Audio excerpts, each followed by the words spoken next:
Daily எனக்கு இந்த constipation problem. உங்க பிரச்சனைகளை கட்டுப்படுத்த லயன் டேட் சிரப் தினமும் 2 ஸ்பூன். தமிழரின் பாரம்பரிய திருவிழாவை கொண்டாடுவோம் புத்தாடை பொங்கலோடு. The Chennai silks. Let the celebrations begin.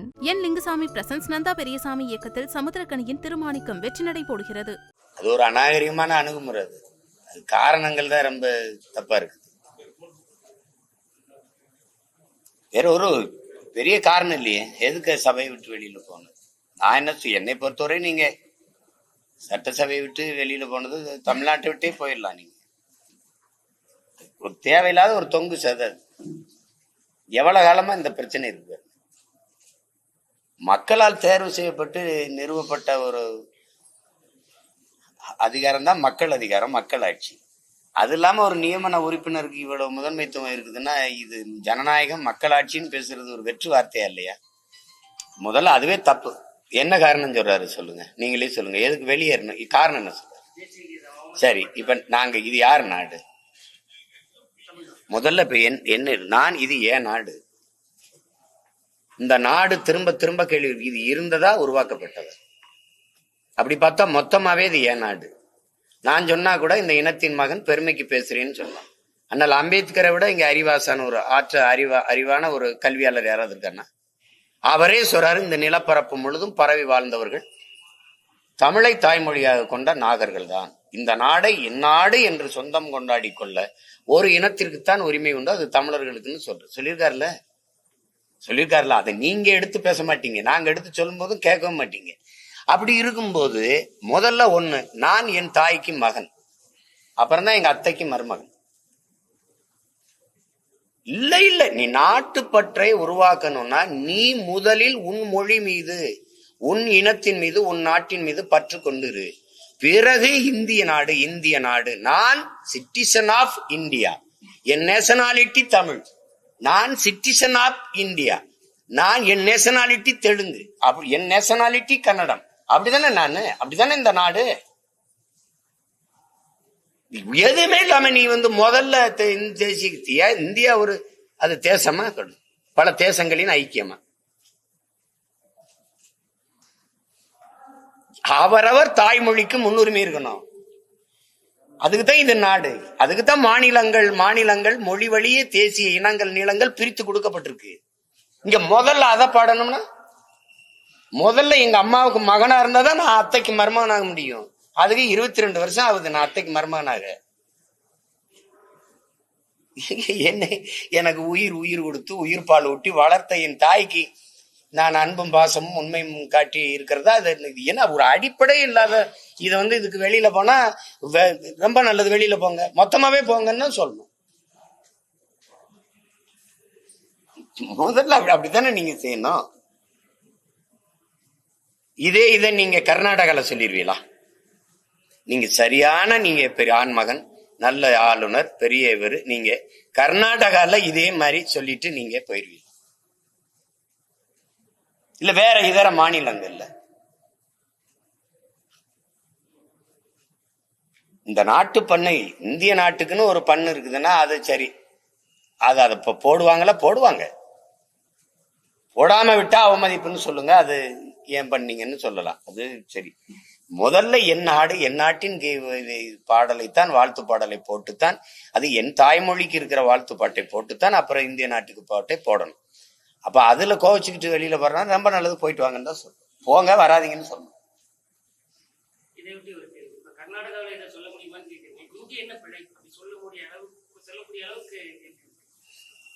எங்க இப்ப நான் முதலமைச்சரா இருந்தேன்னு ஒரு சொல்லி பண்ணு, நீ அப்படியே போப்பான்னு இருக்கும்.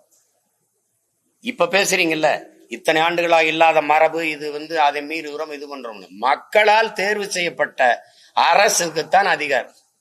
அதுக்கு பேர் தான் மக்களாட்சி, மக்களுக்கான அதிகாரம். மக்களால் தேர்வு செய்யப்பட்ட ஒரு முதல்வர் உட்கார்ந்து இருக்காருல்ல, அத்தனை உறுப்பினர்கள், அத்தனை அமைச்சர்கள் இருக்கிறாங்கல்ல, அவங்களுக்கு இல்லாத அதிகாரம் ஒரு நியமன உறுப்பினர். யார் முதல்ல இவரு? உனக்கு சம்பளம் யார் காசு? தமிழன் காசு. தமிழன் காசு வேணும், தமிழ் வேணாமா? அது எப்படி? அது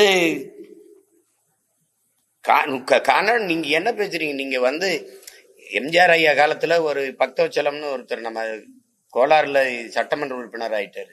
பதவி எடுக்க போகும்போது கன்னடத்துல உறுதிமொழி எடுன்னு ஏற்க விடல. அவர் வெளியில வந்து ஐயா முதலமைச்சரா இருக்கும்போது ஐயா எம்ஜிஆர் அவர்களுக்கு அழைக்கும் போது பக்தச்சலம் நீ வந்து தமிழ்ல எடுத்தா எடு, இல்லைன்னா பதவியை நீ எடுக்க வேணாம், அந்த பதவியை வேணாம், வெளியில வந்துருன்னு அவர் சொல்லிட்டாருன்னு சொல்லுவாங்க. அப்ப பதவி ஏற்க விடல. மகாராஷ்டிரால உறுதிமொழி நீங்க இந்தியில எடுத்துருங்க பார்ப்போம். ஒன்னு போலதான் இருக்கும், இந்தியும் மராட்டியமும் ஒன்னு போலதான் இருக்கும், எடுத்துருங்க பார்ப்போம்.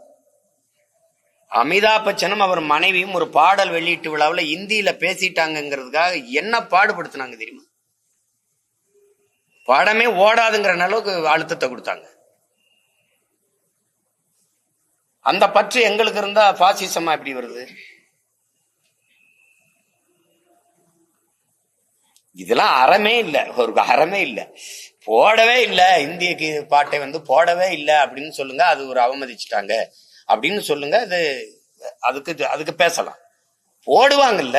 முதல்ல எங்க நாடு, எங்க மாநிலம், எங்க மண்ணின் நாங்க தமிழர்கள், எங்க பாட்டை போட்டுட்டு தானே உங்க பாட்டை போட முடியும். எடுத்தோன்னே இதை போடு அப்புறம் அதை போடுன்னா என்ன? நாங்க ரெண்டாம் தர மக்களா என்ன? அது எந்த மொழி? வங்க மொழி. வங்க மொழி எப்போ வந்தது? நாங்க எப்போ? இந்தியில பேசுங்கிறீங்க, வங்கத்துல பாடுங்கிறீங்க, நீங்களே சொல்றீங்க உலகத்திலே முதன்மையான மொழி தமிழ்னு பேசுறீங்க. உங்க பிரதமரே பேசுறாரு இந்திய மொழிகளின் தொன்மையை தமிழிலிருந்து அறியலாம்ங்கிறீங்க. எங்க மொழிதான் தொன்மையான மொழின்னு உங்களுக்குன்னு தெரியுது. உலகம் பூரா தமிழ் படிக்க பேராரும் கொண்டு வர்றாங்கன்னு நான் பேசல, நாட்டின் முதன்மை அமைச்சர் ஐயா மோடியே பேசுறாங்க. அப்படிப்பட்ட மொழிக்கு கொடுத்த முன்னுரிமை என்ன? 500 ஆண்டு தொட்டுட்டீங்களா? உங்க இந்தி தோன்றி 500 ஆண்டு ஆயிடுச்சா? இல்ல. என்னுடைய வரலாறு இன்னும் கணக்கிட முடியல. நான் 50,000 ஆண்டுகளுக்கு மூத்தவன் எல்லாருக்கும் தெரியுது. எனக்கு என்ன மரியாதை இருக்கு? அதை நான் பாராளுமன்றத்துக்குள்ள போட சொன்னாலும் நீங்க கோச்சிக்கலாம். என் சட்டமன்றத்துக்குள்ள போடுறதுல உனக்கு என்ன பிரச்சனை? அதுதான் பிரச்சனைனா ரொம்ப நல்லது, போயிட்டு வாங்கன்னு சொல்லக்கூடாது, போங்க. கள்ளக்குறிச்சி கள்ளசாராய குறிப்பா முதன்மையான குற்றவாளி சுதந்திரமா தான் இருக்காரு, அப்பாவிகளை வந்து வழக்கு ஜோடிச்சிருக்கீங்க அப்படின்னு தமிழக அரசுக்கு கண்டனமும் நீதிமன்றம் தெரிவிச்சது. அப்ப அந்த முதன்மையான குற்றவாளி யாரு? அது யாரு? இப்ப பல கேள்வி இருக்குது. ஒருத்தர் நீண்ட காலமா இது ஒரு நாள் நாள் சாராய ஊரலை போட்டு அடுத்த நாள் காய்ச்சி வித்தது இல்ல. இது பல ஆண்டுகளா நடந்திருக்கு. அப்படின்னா அங்க இருக்கிற மாவட்ட ஆட்சியர், காவல்துறை உயர் அதிகாரிகள், அது சார்ந்த இது நீங்க இவங்களுக்கெல்லாம் அரசு சார்ந்த துறையில் இருக்க மத்த யாருக்குமே தெரியாம இந்த நீண்ட காலமா இவர் காட்சி வித்திருக்க முடியாது. அப்ப குற்றவாளி, முதன்மை குற்றவாளி வேற இடத்துல இருக்கிறான்னு நீதிமன்றம் சொல்லி கருதுன்னா அந்த குற்றவாளியை உடனடியா பிடித்து கொண்டு வாங்க, அவங்களை கொண்டாந்து சட்டத்தின் முன்பு நிறுத்துங்கன்னு சொல்லியிருக்கணும்ல. இப்ப அது யாரு?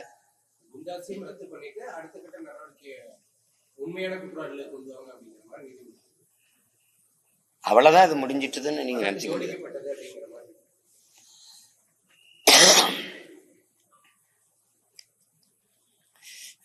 அது இருக்கலாம். அதான் ஒரு சாதாரண ஒருத்தர் இவ்வளவு தூரம் இந்த வியாபாரத்தை வந்து நீண்ட காலமா செஞ்சிருக்க முடியாது, பெரிய பின்புலம் இல்லாம.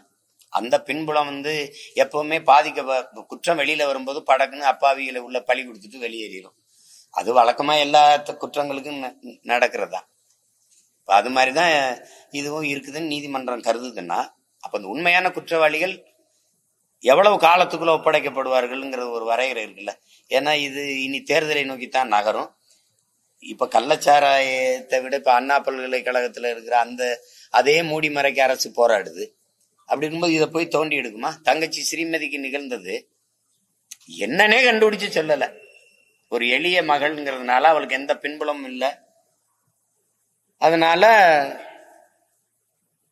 அது தற்கொலைன்னு இவங்க சொல்றாங்க, நம்ம அது கொலையா இருக்கும்னு நம்ம சொல்றோம்.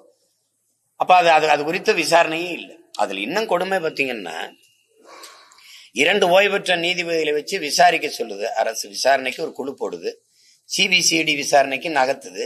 அந்த விசாரணை ஒரு பக்கம் போயிட்டு இருக்குன்னு சொல்லுது, இந்த நீதிபதிகள் விசாரணையும் போயிட்டு இருக்குன்னு சொல்லுது. இதுக்கடையில ஒரு வழக்கு நீதிமன்றத்துக்கு போகுது. நீதிமன்றம் தீர்ப்பு சொல்லுது அது தற்கொலை தான் முடிச்சிருது. இந்த விசாரணை முடிச்சு இந்த நீதிபதிகள் அறிக்கையும் தாக்கலாகல, இந்த சிபிசிஐடி அறிக்கையும் வந்து முன் சமர்ப்பிக்கல. அப்படி இருக்கும்போது நீதிமன்றம் சொல்லிடுது. அப்ப இந்த விசாரணைகள் அந்த தீர்ப்பை நோக்கித்தானே நகரும், தற்கொலைங்கிற முடிவு தானே போய் நகரும். இப்ப எல்லாமே விரைந்து விரைந்து மூடி மறைக்கிறதுக்கு தான் இவங்க எல்லாம் வேலை செய்யறாங்களே ஒழிய ஏதாவது உண்மையே.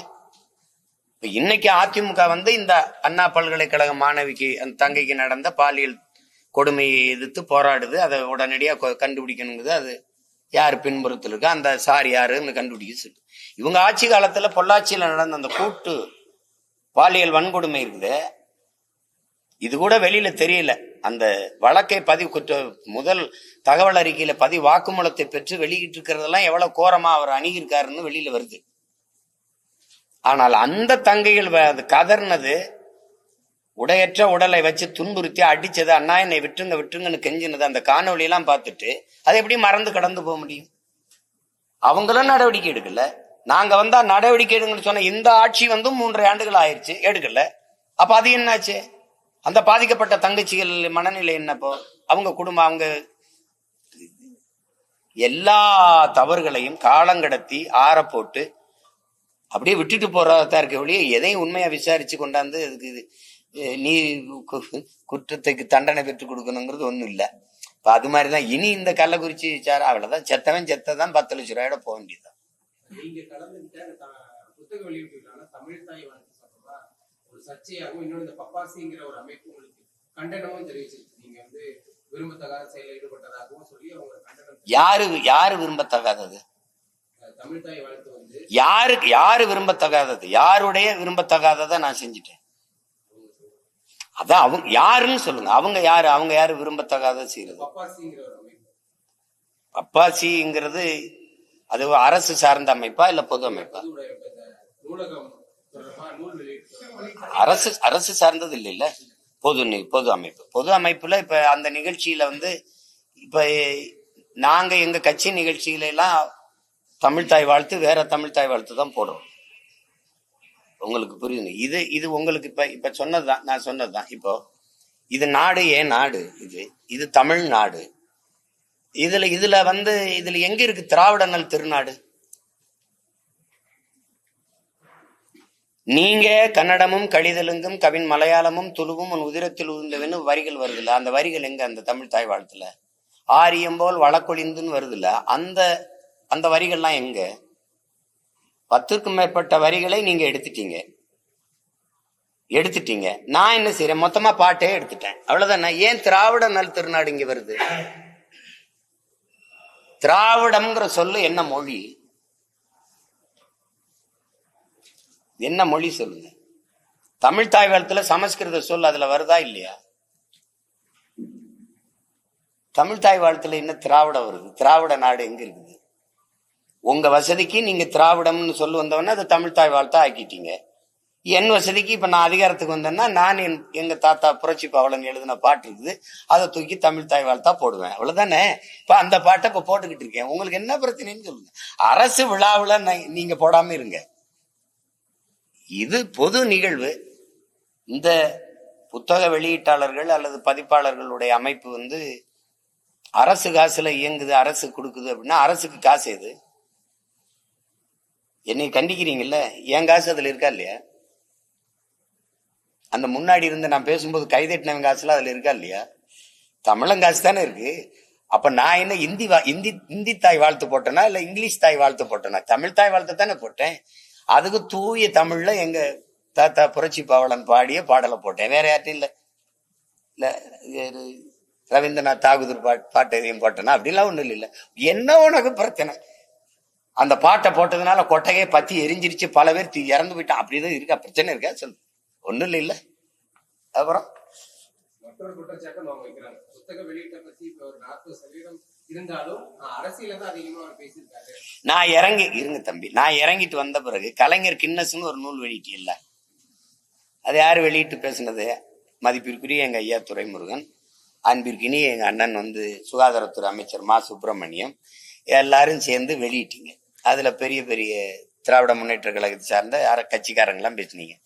நானாவது கொஞ்சம் இலக்கியம் பேசினேன். அதுல நீங்க முழுக்க அரசியல் தான் பேசுனீங்க.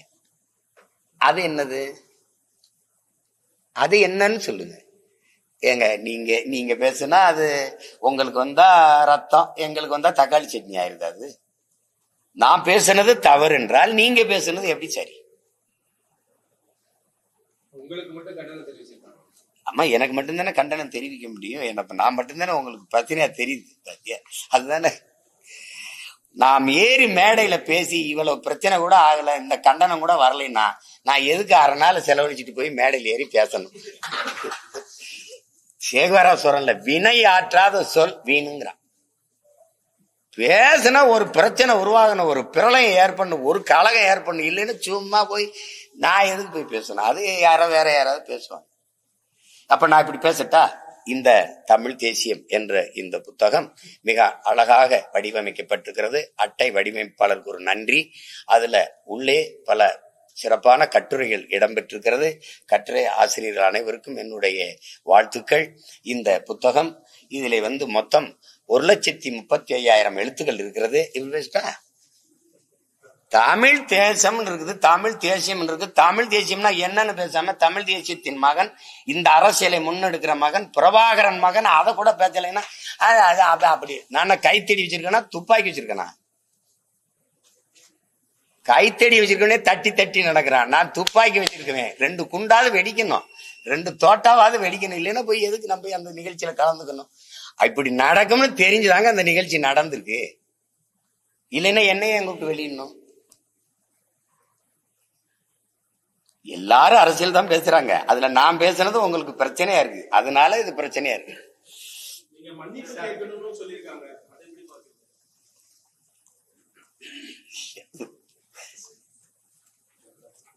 சரி, ஏதோ அவங்க ஆசைக்கு கேக்குறாங்க. இதெல்லாம் மன்னிப்பு கேட்கிற ஆளா நானு? என்ன தவறு இருக்குன்னு சொல்லுங்க. மன்னிப்பு கேட்குது எதுக்கு? தமிழ் தாய் வாழ்த்துக்கா? உண்மையான தமிழ் தாய் வாழ்த்த போட்டதுக்கு நீங்க எல்லாம் எனக்கு நன்றி நன்றின்னு சொல்லணும். நீங்க என்கிட்ட போய் மன்னிப்பு கேட்க சொன்னா இதெல்லாம் வேடிக்கை இருக்கா இல்லையா? நான் கேட்டுட்டு தான் மறுவேளை பார்ப்பேன். தலைவர் சொல்லியிருக்காரு, எடப்பாடி பழனிசாமி வெளியே வந்தது ஆளுநரை புறக்கணிச்சு தான் அப்படிங்கிற மாதிரி அவர் பேசியிருக்காரு. ஆனா இவர் யார் சார் நீங்க அப்படிங்கிற மாதிரி பேச்சன் போய் பண்ணா சொல்றாரு. யார் சார்? இல்ல அந்த சார் யாரு? யார் அந்த சார்? இந்த சண்டையை விட்டுலாம். இது இப்ப நம்ம கேட்கிறோம்ல, இப்ப நீங்க பொள்ளாச்சியில உங்க ஆட்சி காலத்துல நடந்ததுக்கு நீங்க நடவடிக்கைங்களான்னு அவங்க கேட்கிறாங்க. இது நடவடிக்கை தானே. இப்ப 2 பேருக்கு நடவடிக்கை எடுக்கணும்னா வேற ஒரு கட்சி ஆட்சிக்கு வரணும். அதுக்கு தான் இப்ப நாங்க வேலை செஞ்சுக்கிட்டு இருக்கோம். அதனால கொஞ்சம் பொறுங்க. இத போய் பேச்சு வேண்டியது.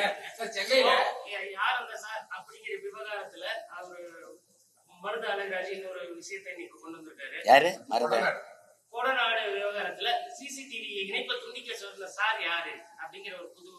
அதுதான் இது வரும். இது இப்ப சீரியல் பாக்குறவங்களுக்கு, பார்க்காதவங்களுக்கு இது ஒரு பொழுதுபோக்கு. சீரியல் பாக்குறவங்களுக்கு வேற. இது ஒரு பொழுதுபோக்குன்னு நினைச்சுக்கிற வேண்டியதான். நீங்க வேற என்ன சொல்றது சொல்லுங்க. மாறி மாறி இவங்க ஒருத்தர் குறை சொல்லிட்டு இருப்பாங்க. அதனால ஒருவரை ஒருவர் நேர்மையாக விரல் நீட்டி சுட்டி காட்டுவதற்கு, குற்றங்களை தவறுகளை சுட்டி உணர்த்துவதற்கு ஒருவருக்கொருவர் தகுதி வச்சுக்கல. இந்த அரசுகள் ஆட்சிகள், நீங்க எட்வர்டு ஸ்னோடன் சொன்னதான் திருப்பி நான் சொல்றேன். குற்றங்குறைகளை எடுத்து கூறுகிற போது, தவறுகளை எடுத்து அறைகூவல் அதை எடுத்து வெளிக்கொணரும் போது, அதை ஆட்சியாளர்கள் குற்றமாக கருதினால் உன் நாட்டை ஒரு குற்றவாளிகள் ஆட்சி செய்கிறார்கள் என்று பொருளுங்கிறான். இப்ப நம்ம இதெல்லாம் குற்றம்னு சொல்லும் போது அந்த குற்றத்தை சொல்வதே குற்றம்னு. இப்ப நீங்க அண்ணா பல்கலைக்கழகத்துக்கு நடந்து போராடும் போது எங்களை போராடவே விடல, இறங்கும் போதே தூக்கிட்டாங்க. என்னைய விடுங்க, அம்மா சௌமியா அன்புமணி, குஷ்பு அவங்க தலைமையில நடந்த அந்த பாரதிய ஜனதா மகளிர் என்னையாவது கொண்டே ஒரு மண்டபத்திலேதான் அடைச்சாங்க. அவங்கள ஆட்டு தொட்டில அடைச்சிட்டாங்க. இப்ப அதே மாதிரி உங்களுக்கு தெரியும், அம்மா சௌமியா அன்புமணிலாம் ஒரு பெண் காவலர் தரத்தன்னு வாங்கன்னா வருவாங்க. அவங்க யாரும் இங்க ஒண்ணு அவ்வளவா நாகரிகமான ஆட்கள் ஒண்ணும் இல்லையா? நாங்க இது புதுசா ஒண்ணும் இந்த களத்துல போராட்டத்துக்கு நாங்க வந்தவங்க இல்லை ஒண்ணும். நீ எங்களை இறங்கி களத்துல நின்று எதுக்காக போராடணும் கூட பேச விடாம தடுக்க வேண்டிய அவசியம் என்ன? நாங்க இந்த இதுக்கு நியாயமான ஒரு விசாரணை வேணும், அங்க என்ன நடந்துச்சுன்னு உண்மையை நீங்க வெளிக்கொணரணுங்கிற கோரிக்கை வச்சு போராட வருவதற்கு தடுத்த அனுமதி தர மறுக்கிற நீங்க சீமானை கண்டிச்சு பொதுக்கூட்டம் அப்படிங்கிறதுக்கு எப்படி அனுமதி கொடுக்குறீங்க? என்ன எதுவும் கண்டிச்சா கூட்டம் போடுறீங்க நீங்க? அந்த கூட்டத்துக்கு மட்டும் ஒரு வாரத்துக்கு முன்னாடி அனுமதி தெரு சீமானை கண்டிச்சு பொதுக்கூட்டம், சீமானை கண்டிச்சு பொதுக்கூட்டம். சரி, என்னை எப்படி கண்டிச்சு பேசுறாங்கன்னு கேட்கறதுக்கு நான் வந்தா வரவே கூடாதுன்னு அதுக்கு 100 அங்க இருந்ததே 25 பேர் தான் கூட்டத்துல. ஆனா 250 காவலரை குறிச்சு வச்சுக்க. எனக்கு ஒரு ஆர்வம் இருக்கல, சரி எப்படித்தான் நம்மளை கண்டிச்சு பேசுறாங்கன்னு பாக்கணும்ட்டு நான் உண்மையிலே பேரார்வமா கிளம்பிட்டேன்.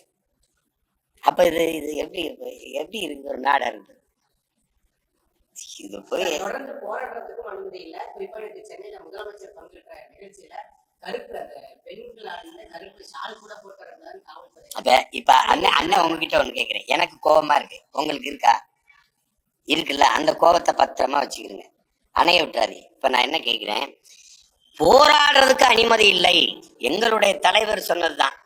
பிரிட்டிஷ்காரர்கள் நம்மளை அடக்கி அடிமையா ஆண்டார்கள், ஆனால் சுதந்திரத்துக்காக போராடுகிற உரிமையவாது அவர்கள் தந்தார்கள். அந்த குறைந்தபட்ச ஜனநாயகமாவது அவர்கள்ட்ட இருந்தது. ஆனா விடுதலை பெற்ற நாட்டில் அந்த உரிமையும் நமக்கு கிடைக்கல. இப்ப இது சர்வாதிகாரம்னு நீங்க குறிப்பிடவே கூடாது. இந்த மாதிரி இது அடக்குமுறைகளே ஒடுக்குமுறைகளே, இதை கொடுங்கோன்மை என்றுதான் நீங்க குறிக்கணும். ஆனால் நீங்க இந்த ஆட்சியாளர்கள் பேசுவதெல்லாம் நாங்கள் கருத்து சுதந்திரத்திற்கு ஆதரவானவர்கள், எழுத்து சுதந்திரத்துக்கு ஆதரவானவர்கள், பேச்சு சுதந்திரத்துக்கு ஆதரவானவர்கள், நாங்கள் முழுக்க ஒரு ஜனநாயகவாதிகள், இப்படி பேசுறத நீங்க கேட்டிருப்பீங்க.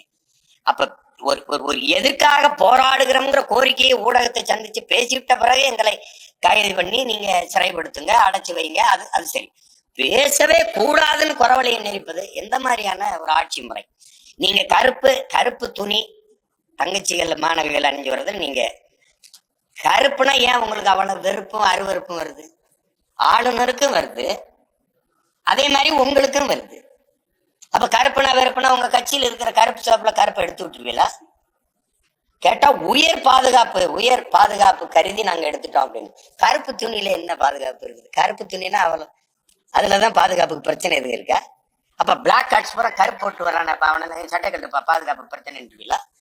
கருப்புனா வெறுப்புனா முன்னாடி உட்காந்துருக்கணும், முடி கருப்பா இருக்கு, எல்லாம் மொட்டை அடிச்சுட்டு வான்னு சொல்லிடுவீங்களா? என்ன உங்க அணுகுமுறை? இதுல என்ன பகுத்தறிவு, முற்போக்கு, சீர்திருத்தம்லாம் இருக்குது?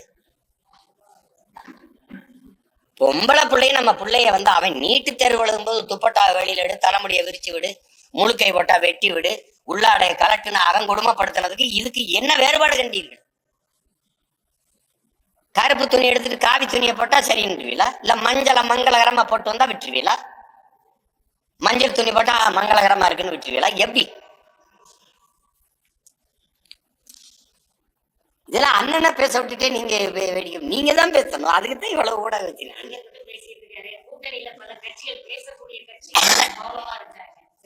நீங்களே பதிலையும் சொல்லிட்டீங்க, கூட்டணியில் இருக்கக்கூடிய கட்சிகள். ஐயா, உங்களுக்கு தெரியாததா? கூட்டணின்னு போகும்போது கூட்டணிக்கு தலைமை இருக்கிற தலைமையை அனுசரிக்க வேண்டிய அவசியம் இருக்குது. அது யதார்த்த நடைமுறையில நீங்க பாக்குறீங்க. அவர் மன கஷ்டப்பட்டா நாளைக்கு நம்மளை வைப்பாரோ இல்லையோ, சீட்டு தருவாரோ இல்லையோ, 10 சீட்டு 8 ஆகுமா இல்லை 8 6 ஆகுமா, இந்த பஞ்சாயத்து இருக்கு. இப்ப எனக்கு இந்த பஞ்சாயத்து வந்துடக்கூடாதுன்னா நீ போட்டா போடு, போலைன்னா போ, தோக்குறோம் ஜெயிக்கிறோம், தானியா நின்று செத்தாலும் சரி இப்படியே நின்று செத்துருவோம், ஒரு பிரச்சனை கிடையாதுன்னு நின்று சண்டை போடுறதுனால இவ்வளவே நான் பேசிட்டு இருக்கிறேன்.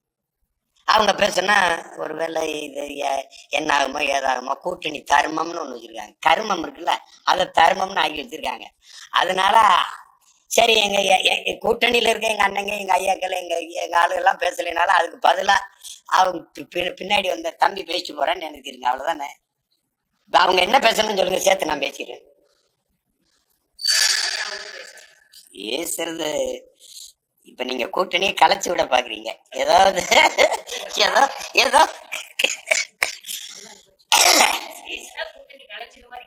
உறுதியா கலை. இதுல என்ன கேள்வியை கேட்கிறீங்க? உறுதியா கலை. பாலகிருஷ்ணன் பேசுறாரு. அடுத்த மேடை அதே மேடையிலேயே கட்சி பதவிக்கு ராஜினாமா பண்றதா சொல்லியிருக்காரு. ஆனா அதுக்கு முரசொலி பத்திரிகையில பெரிய கட்டணமும் எதிர்கட்சிகளுக்கு தீனி போற மாதிரி பேசுறாரு. ஐயா கேட்டதுல இருக்கிற கேள்வியில நியாயத்தை நீங்க பாக்கணும். ஒரு பெண்ணுக்காக பெண்கள் போராடுவது, ஒரு பெண்ணுக்காக ஒரு தங்கைக்காக அன்னைகள் போராடுவதுங்கிறது இயல்பான மனநிலை, உணர்வு, உந்துதல் தான். அதை அனுமதிக்க வேண்டியது ஒரு அரசின் கடமை. அந்த முதல்வரோ அல்லது துணை முதல்வரோ ஒருத்தரோ ஒரு அந்த ஒரு பல்கலைக்கழகத்தினுடைய டீன் அப்படின்னு சொல்றாங்கல்ல, அந்த அவரோ தலைவரோ உட்கார்ந்து தவறு நடந்துட்டுது, வருந்துறோம், இனி இந்த மாதிரி தவறுகள் நடக்காது, நாங்க அதுக்காக அந்த பாதிக்கப்பட்ட பெண்ணுக்கு உரிய நீதியை பெற்றுக் கொடுப்போம், நீங்க மக்கள் எல்லாம் நீங்க அச்சப்பட தேவையில்லை இப்படின்னு ஒரு ஆறுதல் வார்த்தை சொல்லியிருக்கும் போது அதுல இருக்கிற ஒரு ஒரு நெகிழ்வு தன்மை வேற கிடைக்கும். ஆனா இதுல என்னன்னா எதையுமே வாய் திறக்காம பேச விடாம எங்க வெறியாகுதுன்னா, எதுக்கு அந்த பொம்பளை எதுக்கு ஒத்தையில ராத்திரில தனியா போறா அப்படின்னா வெறி. ஏண்டா தனியா எங்க புள்ள போனா நீ தொந்தரவு பண்ண வைப்ப. இத சொல்றதுக்கு ஒரு கட்சி, இதுக்கு ஒரு ஆட்சி, இதுக்கு இத்தனை காவல்துறை, இவ்வளவு உளவுப்படை, இதுக்கு பேரு சட்டம் ஒழுங்கு. தனியா பொம்பளை புள்ள போனா நீ தொந்தரவு பண்ண வைப்ப. அது பண்ணலாம். இது எந்த மாதிரியான அணுகுமுறை? இது எப்படி எடுத்துக்கிறது? அந்நேரத்துல அந்த பிள்ளைக்கு என்னங்க வேலை? என்ன வேலையா இருந்தாலும் உனக்கு என்னடா? என்ன வேலையா இருந்தாலும் போகணும்டா. தனியா ஒரு பொம்பளை பிள்ளை போகணும். அதான காந்தி கண்ட கனவு சுதந்திரம். அந்த சுதந்திரம் எங்க போகும்? 76வது ஆண்டை கொண்டாடிக்கிட்டு இருக்கு. 100 ஆண்டை தொட போகிற இந்தியாவில இன்னும் ஒரு பெண் தனியா போக முடியாது. இவ்வளவு கண்காணிப்பு கருவி, இவ்வளவு பகல் போல வெளிச்ச விளக்குகள், இவ்வளவு காவல் படை, இவ்வளவு உளவுப்படை, இத்தனை பிரிவு வச்சுக்கிட்டு நீ நக்கலாம். அந்த பிள்ளை இதுக்கு தனியா போறா அப்படின்னா வேற உங்களை மாதிரி 5-6 பேரா இயக்கி பேரை கூட்டிட்டு போறதா என்ன பேப்பி? இதெல்லாம் ஒரு பதிலான்னு பாருங்க.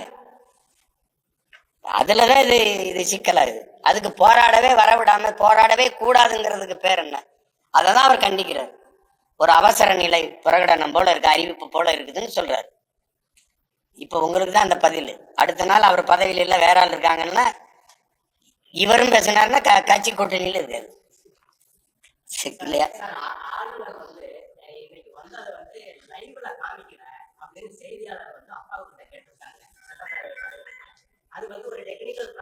அதேதான், அதான் நான் சொல்ல வந்தேன். அது டெக்னிக்கல் இல்ல. எஃப்ஐஆர் எப்படி வெளியாச்சோ, எப்படி சிசிடிவி கேமரா வேலை செய்யாம ஒரு டெக்னிக்கல் எரர். இத்தனை ஆயிரம் எஃப்ஐஆர் இருக்கும்போது இது மட்டும் முதல் தகவல் அறிக்கை வெளியில வரும்போது இது ஒரு டெக்னிக்கல் எரர்.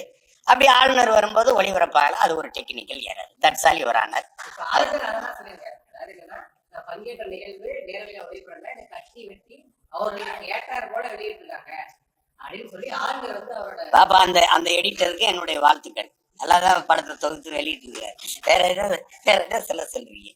இதெல்லாமா ஒரு பிரச்சனை, நாட்டுக்கும் மக்களுக்கும் ஒரு பிரச்சனை. ஆளுநருடைய அந்த அணுகுமுறையில அவர் முன் வச்ச கோரிக்கை தப்பு. அது நான் மட்டும் இல்ல, தமிழ்நாட்டில் எந்த குடிமகனும் ஏற்க மாட்டான். இது என் நாடு, முதலில் என் தாய், என்னுடைய பாடல் பாடப்பட்டு தான் இந்திய நாட்டு பாடல் ஒளிபரப்ப முடியும், ஒளிபரப்பணும். அது எங்களுக்கு மட்டுமில்ல, எல்லா மாநிலங்களுக்குமான தன்னாட்சி உரிமை, முன்னுரிமை. அதுக்கப்புறம் தான் இது. நாங்க எல்லாரும் சேர்ந்துதான் இந்திய நாட்டில் வாழ்றோம். அதை புரிஞ்சுக்கணும்ல ஆளுநர். இந்த ஆளுநர் விவகாரத்தை கொண்டு அண்ணா பல்கலைக்கழக விவகாரத்தை மூடி மறைக்க கூடாது அப்படின்னு அன்புமணி ராமதாஸ் அறிக்கை. அது சரிதான். இது இந்த பஞ்சாயத்துல இன்னைக்கு இது ஓடிடுச்சு, இன்னும் 2 நாளைக்கு ஓடும். இன்னைக்கு பூரா தொலைக்காட்சியில தலைப்பு செய்தி விவாதம் இதுதான், தலைப்பு விவாதங்கள். அதான் ஏறக்குறைய மூடிட்டாங்க தானே. யாரு அண்ணா பல்கலைக்கழக அந்த தங்கச்சி பத்தி யார் பேசுறா? அவ்வளவுதான். அது இந்த கள்ளச்சாராயத்தை பத்தி கொஞ்சம் பேசுவீங்க. இப்ப இப்படி வந்துருச்சே தீர்ப்பு, இது எப்படி? அவன் செத்தான், பணம் போனது போயிடுச்சு, அவ்வளவுதான், அது முடிஞ்சிடுச்சு, விடுப்பா அப்படின்னு. விக்கிரவாண்டி தேர்தல் வெற்றியை எப்படி எல்லாரும் என்ன சொன்னாங்க? விக்கிரவாண்டியை வென்றதுக்கு கள்ளச்சாராய சாவு ஒன்றும் பாதிக்கலைன்னு போயிட்டாங்கல்ல, அப்படித்தானே சொன்னாங்க. அதுக்கு மேல என்ன சொல்றது சொல்லு? எதிரொலிக்கலைன்னு தான் சொல்றேன். இப்ப சொல்றதே விக்கிரவாண்டி தேர்தல் வென்ற பிறகு, இடைத்தேர்தலை வென்ற பிறகு அவங்க கொடுத்த அறிக்கையே அது கள்ளச்சாராய சாவு பாதிக்கவில்லை, அப்ப எதிரொலிக்கவில்லை.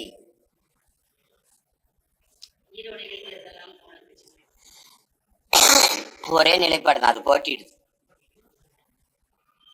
உறுதியா போட்டிடும். நாங்க அவங்க போட்டிடுறாங்க, இவங்க போட்டியில, யாரு போட்டிட்டாலும் போட்டியில்லைனாலும் நாங்க போட்டிடுவோம். ஊரக உள்ளாட்சி தேர்தல் தள்ளி வச்சிருக்காங்க, இப்ப மறுசீலனை பண்ணணும் அப்படிங்கிற காரணம்லாம் காட்டி ஊராட்சி செயலருக்கும் அந்தந்த வீடியோ வட்டார வளர்ச்சி அலுவலர்களுக்கு பொறுப்பை கொடுத்திருக்காங்க. தேர்தல் வரத்தான் அதுக்கு காரணம் நீங்க சொல்ற காரணம் தானா இல்ல வேற ஏதாவது காரணம்? தெரியல. இப்ப நம்ம இப்படி பார்ப்போம். இப்ப ஊரக உள்ளாட்சி தேர்தலை நடத்தி அதுல தேர்வு செய்யப்பட்ட ஊராட்சி தலைவர்கள் அல்லது மாமன்ற உறுப்பினர்கள் அந்த அவங்க பொறுப்புல இருந்த காலங்கள்ல மக்களுக்கு சென்றடைந்த நன்மைகள் செயல் திட்டங்கள் ஏதாவது சொல்லு. பல மாமன்ற உறுப்பினர்கள் எல்லாரும் புலம்புனதை நானே கேட்டிருக்கேன். என்ன 5 பைசா தர மாட்டேங்கிறாங்கண்ணே, அங்க மின் விளக்கு இல்லைன்னா, சாலை இல்லைன்னா, தண்ணி கிடைக்கலன்னு, சனம் ஊருக்குள்ள விட மாட்டேங்க அடிக்குதுண்ணே, நம்ம என்னென்ன பண்றது அப்படின்னு இந்த நிலையில தான் இருக்கு. அதனாலதான் யாரும் நிதி இல்லை. இப்ப பொங்கல் படி இந்த பொங்கலுக்கு கொடுத்துருக்காங்கல்ல, அந்த பொங்கல் இது எவ்வளவு ரூபாய்க்கு கொடுத்துருக்காங்கன்னு நினைக்கிறேன். ஒரு குவார்டர் காசு கூட இல்லை. சிரிக்காதிய. என்கிட்ட வாங்கின குவார்டர் காசு இருக்குல்ல, எங்க அப்பா சித்தப்பன்ட்ட வாங்கின குவார்டர் காசு கூட எங்க அக்காவுக்கு எங்க ஆத்தாளுக்கு கொடுக்கல. முன்னாடியாவது 1000 ரூபாய் கொடுத்தோம், 500 ரூபாய் கொடுத்தோன்னு வச்சு 103 ரூபா. என்ன 103 ரூபாய்க்கு கொடுத்துருவா? ஒரு வெள்ளை கட்டி கொடுப்பேன். இவ்வளவு ஒரு 10 ஒரு 5 சர்க்கரை. ரொம்ப அக்கறையில சர்க்கரை. இது மாதிரி இந்த சனத்தை கேவலப்படுத்திட முடியுமா? 100 ரூபாய்க்கு ஒரு பக்கெட் இந்த சனம் நிக்குது.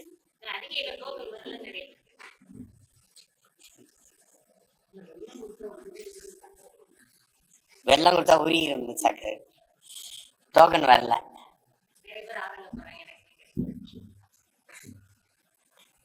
ரேஷன் அரிசியை ஏத்தி இறக்குனதுல 1900 கோடி இழப்பு வந்துருச்சுன்னு சொன்ன அரசு தானே இது. சிந்திருச்சு. அவங்க அப்பா சர்க்கரை கமிஷன்ல அதுல போயிட்டு எங்க அந்த சர்க்கரை எல்லாம் எங்க எறும்பு தின்றுச்சு. சரி, சர்க்கரை என்ற சாக்கங்க அது எலி தின்றுச்சு, கரையான் தின்றுச்சு, எலி தின்றுச்சு. இப்ப அதே மாதிரி இப்ப இது என்னன்னா அது சிந்திருச்சு. 1900 கோடின்னு நீங்களே சொல்றீங்க.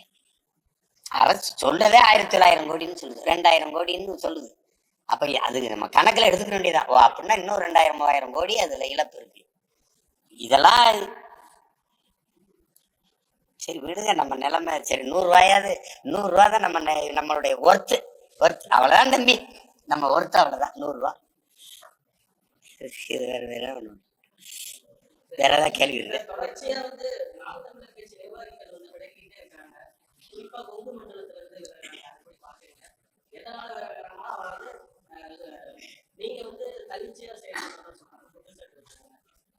தன்னிச்சையா தான் செயல்பட முடியும். நீங்க உங்களுக்கு எத்தனை முறை சொல்றது? ஒரு கப்பல் 1000 பேர் பயணிக்கிற கப்பல்னாலும் ஒரு மாலுமி தான் ஓட்டணும். 60 பேர் பயணிக்கிற விண்ணூர்தினாலும் ஒரு வானூர்தி ஒரு பைலட் தான் ஓட்டணும். 60 பேர் பயணிக்கிற பேருந்துனாலும் ஒரு ஓட்டுநர் தான் ஓட்டணும். சும்மா ஏதாவது பேசிட்டு கூடாது. எல்லாருக்கும் எல்லாம் தெரியும். சும்மா தன்னிச்சையா முடிவு எடுப்பாரு அப்படின்னா சரி, நீங்க தான் போயிட்டீங்களே, இப்ப தன்னிச்சையா எல்லாம் முடியாம கூட்டா முடிவு எடுத்து பண்ணுங்க. இப்ப என் பக்கத்துல இத்தனை தங்கச்சி தம்பிகள் இருக்கிறாங்க, எல்லாரும் பேச முடியாது. நீங்க கேட்கிற கேள்விக்கு ஒருத்தன் தான் பேசணும். அந்த ஒருத்தன் யாரு? 1,00,000 பேர் சேர்ந்து ஒரு போராட்டத்தை எடுக்கிறோம். ஒருத்தர் தான் முழக்கமிடுவார், கண்டிக்கின்றோம். திருப்பி எல்லாரும் கண்டிக்கின்றோம், ஆர்ப்பாட்டம், இது இப்படிதான் முழக்கமிடுவாங்க. ஊடகம் கேட்கும். 1,00,000 பேரும் சொந்த நாங்கள் அண்ணா பல்கலைக்கழகத்திலே பாதிக்கப்பட்ட மாணவிக்கு அப்படின்னு பேச முடியும். யாராவது ஒருத்தர் பேசுங்கன்னா யார் சொல்லுவா? நீங்க சொல்லுவீங்க. அந்த ஒருத்தர் இங்க யாரு? கேள்விக்கு பதில் புரிஞ்சிருச்சுன்னு நினைக்கிறேன். அந்த ஒருத்தர் தான் இவர். இப்ப புரியுதா? இப்ப நீங்க போயிட்டீங்கல்ல, இப்ப நீங்க போய் இந்த தன்னிச்சை முடிவு இல்லாம எப்படி சொல்றது, கூட்டு இச்சையை சேர்ந்து கூட எடுங்க. உங்களை யாரு வேணான்னா தம்பி, இந்த நாற்காலியில ஒரு காலையில 5 மணில இருந்து சாயந்தரம் 5 மணி வரைக்கும் இருந்து பாருங்க தம்பி, அப்புறம் தான் தெரியும்.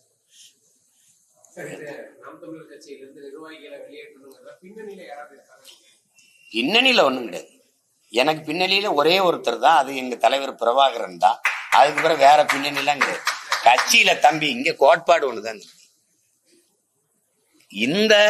இந்த கட்சியில் நான் இருக்கிறேன், கட்சிக்காக நான் இருக்கிறேன். இவன் தான் இந்த கட்சியில இருக்க முடியும். இந்த எண்ணம் கொண்ட தம்பி தங்கச்சிகள் தான் இங்க தளபதியா இருக்க முடியும். கட்சியே நான் தான் அப்படின்னு நினைக்கிறவங்க இங்க இடம் இல்ல. இப்ப வெளியில போயிருக்கிறவங்க எல்லாம் யாருன்னு தெரியுதா? கட்சியே நான் தான், அவங்கதான் வெளியில போயிட்டாங்க. இந்த கட்சியில் நான் இருக்கிறேன், கட்சிக்காக இருக்கிறேன். எனக்கு என் லட்சியம் வெல்லணும், அதுக்கு என் கட்சி வெல்லணும்னு இருக்கிறான் பாருங்க, அவன் புறம் இருக்கான். இவங்களை வச்சுதான் படை நடத்த முடியும். இது என் கட்சி இல்ல தம்பி, என் இனத்தின் கட்சி. இது நான் இல்லைன்னாலும் நடக்கும். இது தமிழ்நாட்டு மக்களின் கட்சி. இப்ப நீங்களே எத்தனை பிரச்சனைகளை எழுப்பி கேட்கிறீங்க என்ற கேள்வி, அத்தனை பிரச்சனைகளுக்குமான தீர்வுக்கான கட்சி, அதுக்கு தீர்வு தேடுறதுக்கான கட்சி. அதை பிடிச்சிட்டு இது யாரோ ஒருத்தர் செய்யறது இது இல்லை. நான் விட்டுட்டு போனா கூட இந்த கட்சி நிக்காது. இதை தொடங்கினவர் விட்டுட்டு தானே போயிட்டாரு. எங்க தாத்தா சீபாதித்தனார் விட்டுட்டு தான் போயிட்டாரு. நின்றுக்கா பத்தில. எனது தேவை ஒரு தேசிய இனத்தின் தேவை. இது என் தேவையோ இங்க இருக்கிற ரமேஷ் தேவையோ தங்கச்சி அலி இவங்களுடைய தேவையோ இல்லை, ஒரு இனத்தின் தேவை. அதனால இது அப்படி பார்க்க முடியாது. தமிழக வெற்றி கழகத்தினால ஒரு சில கட்சிகளுக்கு பாதிப்பை சமாளிக்கிறதுக்காக நாம் தமிழர் கட்சியை உடைக்கிறாங்க அப்படின்னு ஒரு சிலர் கேள்வி உடைக்கிறாங்கன்னா எப்படி நிர்வாகிகளை இழுக்கிறாங்க. அது ஒண்ணு இல்லை, நான் இங்கதானே இருக்கேன். திரும்ப திரும்ப சொல்றேன், ஒரு கைவினை கலைஞன் 1000 கைவினை பொருள்களை செய்திட முடியும். நான் ஒரு குயவன், என்னால 1000 பானைகளை செய்திட முடியும். 1000 பானைகள் சேர்ந்து ஒரு குயவனை தயாரிச்சிட முடியுமா, உருவாக்கிட முடியுமா? எங்கள் தலைவன் பிரபாகரன் 50,000 மாவீரர்கள் அவருக்காகவே உயிர் விட்டுருக்காங்க. பல லட்சக்கணக்கான பல ஆயிரக்கணக்கான போராளிகளை உருவாக்கினார். ஆனா அந்த பல ஆயிரக்கணக்கான போராளிகள் சேர்ந்து ஒரு பிரபாகரனை உருவாக்க முடியுமா? இங்க பேச்சதான். அதனால அதை போய் பேசிட்டே இருக்கக்கூடாது. அவர் வருவார், இவர் வருவார், வரத்தான் செய்யும். நீங்க உங்களுடைய தத்துவத்தை, உங்களுடைய கோட்பாட்டை நம்பி, உங்களுடைய கடுமையான உழைப்பை நம்பி, நீங்க யாருக்காக உழைக்கிறீங்களோ அந்த மக்களை முழுமையான நம்பி, திருப்ப அண்ணல் அம்பேத்கர் தான் சொல்றாரு, நீ எந்த நோக்கத்தை கொண்டிருக்கிறியோ அதுல அசைக்க முடியாத நம்பிக்கை கொண்டிரு, அழுத்தமான நம்பிக்கை கொண்டிருன்றது. நீ யாரோ ஒருத்தனுக்கு வேலை செய்யறேன்னு நினைக்காத, நீ பிறந்த பெருமை மிக்க இனத்திற்காக சமூகத்திற்காக உழைக்கிறோம்ங்கிற பெருமிதமும் திமிரும் கொண்டு நில்லுங்கிறார். அப்படி நிக்கிறவன் தான் நானா, அப்படி நிக்கிறவங்க தான் என் கூட நிக்கிறவங்க. கட்சிக்கு பயன்படுகிறவன், கட்சியை பயன்படுத்திக்கிறவன், 2 விதம் இருக்கு. இப்ப கட்சிக்காக பயன்படுகிறவன் நிப்பான், கட்சியை பயன்படுத்திக்கிறவன் காலம் அடையாளம் காட்டும் தள்ளி போயிடுவான். இவ்வளவுதான் இங்க நடக்குது. அதை போட்டு பேசிட்டு வேண்டியது இல்ல, அது நேர விரயம். அது நேர விரயம். இந்த கூட்டத்துக்கு, அதாவது சேலம் பொறுப்பாளர் கூட்டத்துக்கு இது முறை இல்லாத நடைமுறையா செல்போனை வாங்கி வச்சுக்கிட்டு கூட்டத்துக்கு அனுமதிக்கிறாங்க. அது என்ன காரணம்? இல்ல, இது ரொம்ப நாளா இருக்குது. இப்ப இல்ல, நீங்க இப்பதான் பாக்குறீங்க, ரொம்ப நாளா இருக்குது. இத இப்ப இல்ல, நான் ரொம்ப நாளா அதை நடைமுறைப்படுத்த துடிச்சோம். இப்ப நடைமுறைப்படுத்தி வர்றோம். ஏன்னா இதை கற்பிச்சது எங்களுடைய அண்ணன் உளவுப்படை தலைவர் பொட்டம்மான் தான். எனக்கு விடிய விடிய வகுப்பு நடத்தி இத்தனையோண்டு நாட்டுக்குள்ள இருந்துகிட்டு நம்ம உலகத்தையே ஒட்டு பாக்குறோம். இந்தியா எவ்வளவு பெரிய நாடு, நீங்க வலையொலியில தானே பேசுறோம், லேப்டாப்ல தானே பேசுறோம், செல்வு இதுல தானே பேசுறோம்னு நினைச்சிக்க கூடாது. எந்த கொம்பனா இருந்தாலும் நேரம் பேச சொல்லணும். 2வது, எவ்வளவு பெரிய ஆளா இருந்தாலும் அலைபேசி வெளியில வச்சுட்டு வர சொல்லணும். அப்ப நான் கேட்டேன், மக்கள் அரசியல் இது எப்படி சாத்தியப்படுத்தணும்? சாத்தியப்படுத்தணும்னாரு. அதை இப்ப படுத்துறோம். நான் பேசிக்கிட்டே இருப்பேன், நீங்க அதை அலைபேசியை தொடங்கி விட்டுட்டு கேட்டுக்கிட்டே இருந்தீங்கன்னா என் பேச்சை யாரு கேட்க? நாங்க கட்சிக்குள்ள பல ரகசியங்களை பேசுவோம். இப்படி வேலை செய்யணும், அப்படி வேலை செய்யணும். நான் எப்படி வேலை செய்யணுங்கிறது இன்னொரு கட்சிக்கு ஏன் தெரியணும்? அது ஏன் தெரியணும்? நான் பேசிட்டே இருக்கும்போது நீங்க பதிவு பண்ணிட்டு இருப்பீங்க, அது ஏன் வரணும்? நீங்க என்னோட பேசணும் தான் செல்போனை வெளியில வச்சுட்டு வரணும். நீங்க செல்போன்ல தான் பேசணும்னா வெளியில இருந்தே பேசிக்கிட்டு இருக்கணும். உங்களுக்கு புரியுதுன்னு நினைக்கிறேன். இல்ல, என்னோட பேசணும்னா நான் என்னைக்காவது என்னைய பார்த்திருக்கல? எந்த இடத்துக்கு வந்தாலும் என் அலைபேசி இருக்காது. என் அலைபேசி மணி ஒழிச்சு 15 ஆண்டுகள் ஆகுது. 2வது, எங்கே போனாலும் எடுத்துட்டு போக மாட்டேன். இப்ப 6 மணி நேரம் கூட்டம்னாலும் அலைபேசி எடுத்துட்டு வர மாட்டேன். நான் அப்படிதான் இருப்பேன். அப்படி பேசணும் அவசியம்னா நீங்க வெளியில இருந்தா பேசிட்டு இருக்கணும். என்னோட பேசணும் அப்படின்னா நான் அப்படிப்பட்ட தலைவன், அப்படிப்பட்ட அந்த இயக்கத்துல இருந்து பார்த்தவன். எங்க அண்ணன்ட்ட யார் 5 நிமிடம்னா 5 நிமிடம் தான், 5 நிமிடம் தான் ஆள் நிற்கும். அதுக்குள்ள என்ன பேசணுமோ பேசிட்டு அனுப்பிடணும்னு சொல்லிட்டு நிப்பாங்க. நீங்க 5 நிமிஷத்துல சாப்பிட்டீங்களா, பயணம்லாம் நல்லா இருந்துச்சா, அப்புறம் எப்படி வீட்டுல எல்லாம் சோகமா இருக்காங்களா, எப்படி இப்ப உங்களுக்கு எப்படி இந்த இடம்லாம் பிடிச்சிருக்கா, எல்லாம் அப்படி இதுல பேசுறதுல 5 நிமிஷம் போயிருச்சுன்னா கையை பிடிச்சி இழுத்துட்டு வாங்க நான் போகலான்னு தம்பி நான் போயிட்டு உட்காருங்க, நான் வண்டியிலையும் கூட்டி போயிடுவாங்க. நீங்க இதையெல்லாம் கேட்கறதுக்கு ஆள் வரல, என்ன செய்தியோ பேசணும். இப்ப எங்க கட்சியில பாத்தீங்களா, அவர்களே இவர்களே எல்லாருக்கும் வணக்கம், என்ன செய்தி சொல்லிட்டு இறங்கு. அவ்வளோ அவர்களை இவர்களெல்லாம் அரை மணி நேரத்தை போட்டுக்கிட்டு இருந்தீங்கன்னு வச்சுக்க, இங்கே கொண்டு அடுத்தவனுக்கு பேச நேரம் இருக்காது. அதையெல்லாம் சரி பண்ணிட்டு வர்றதுனால தான் இந்த அலைபேசி நீ வச்சுட்டு வா உள்ள. டெய்லி எனக்கு இந்த கான்ஸ்டிபேஷன் ப்ராப்ளம். உங்க பிரச்சனைகளை கட்டுப்படுத்த லயன் டேட் சிரப் தினமும் 2 ஸ்பூன். தமிழரின் பாரம்பரிய திருவிழாவை கொண்டாடுவோம் புத்தாடை பொங்கலோடு. The Chennai silks, let the celebrations begin. N Lingusamy presents Nandha Periyasamy இயக்கத்தில் சமுத்திரக்கனியின் திருமாணிக்கம் வெற்றி நடை போடுகிறது.